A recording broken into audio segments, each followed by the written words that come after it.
Hello മുത്തുമണീസ്, കൊല വെട്ടാൻ പോവുകയാണെന്ന് പറഞ്ഞപ്പോൾ നിങ്ങൾ വിചാരിച്ച് കാണും നല്ല കനത്തിലുള്ള കൊല വെട്ടാൻ പോവുകയാണെന്നില്ല. അല്ല കേട്ടോ. കൊല വെട്ടണമെങ്കിൽ നമ്മൾ ആദ്യം വാഴ വെക്കേണ്ടേ. അപ്പോൾ ഞാൻ ആദ്യം വാഴ വെക്കാൻ പോകുന്നത് നമ്മുടെ വിനീഷ് കൊണ്ടുവന്നതാണ് പൂവങ്കായുടെ കന്ന് കേട്ടോ. അതൊരു 10-12 ഉണ്ട്. എന്നാൽ പിന്നെ അതൊന്ന് വെച്ച് കളയാമെന്ന് വിചാരിച്ചു. ഇന്ന് മഴയും പെയ്തതല്ലേ, കിളക്കാനും നല്ല ഈസി ആയിരിക്കും. പിന്നെ നമ്മൾ കാട് വീശാനുള്ള ആളെത്താത്തതുകൊണ്ട് നമ്മൾ കുറച്ച് ആ വാഴ വെക്കുന്ന ഭാഗത്ത് മാത്രം നമ്മൾ കാട് വീശുന്നുണ്ട്. എന്നിട്ട് നമ്മൾ കുഴിയെടുത്തിട്ട് അവിടെ വെക്കാൻ കേട്ടോ. എന്നെക്കൊണ്ട് മുഴുവൻ വെക്കാൻ പറ്റുമെന്ന് എനിക്ക് തോന്നുന്നില്ല. എന്നാലും പറ്റുന്നത്ര നമുക്ക് ചെയ്ത് നോക്കാമല്ലോ. ഇന്നൊരു ഹെവി ആയിട്ടുള്ള ഫുഡും കഴിച്ചിട്ടുണ്ടായിരുന്നേ. അപ്പോൾ അതൊക്കെ ഒന്ന് വേണം പോണ്ടേ.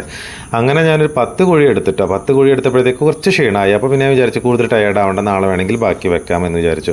പിന്നെ നമ്മൾ ആ കുഴി എടുക്കുന്ന ഭാഗത്ത് മാത്രമേ കാട് വീശിയിട്ടുള്ളൂ കേട്ടോ. ബാക്കിയുള്ളത് നമ്മുടെ മെഷീൻ വെച്ചിട്ട് വീശാൻ വേണ്ടിയിട്ട് ആൾ വരും. അങ്ങനെ നമ്മളൊരു 10 കന്ന് കുഴിച്ചിട്ട് പിന്നെ അത് കഴിഞ്ഞപ്പോഴാണ് ഫബി എന്നോട് കുറച്ച് റോസാ ചെടി, അതായത് ഒരു 3 ചട്ടി ഫ്രീ ആയിട്ടിരിക്കുന്നുണ്ട്, അതിൽ ചെടി വെക്കണം എന്ന് പറഞ്ഞു. അപ്പം അതും കൂടെ ചെയ്ത് കളയാൻ മണ്ണിലിറങ്ങിയതല്ലേ. അതും കഴിഞ്ഞപ്പോഴത്തേക്ക് നമ്മുടെ അടുത്ത വീട്ടിലെ ബാബിയിട്ട് നല്ല കപ്പക്കിഴങ്ങ് കൊണ്ടുവന്നതാണ്. അപ്പോൾ ഇനി അത് ഉണ്ടാക്കട്ടെ. അപ്പോൾ അടുത്ത വീഡിയോയിൽ കാണാം.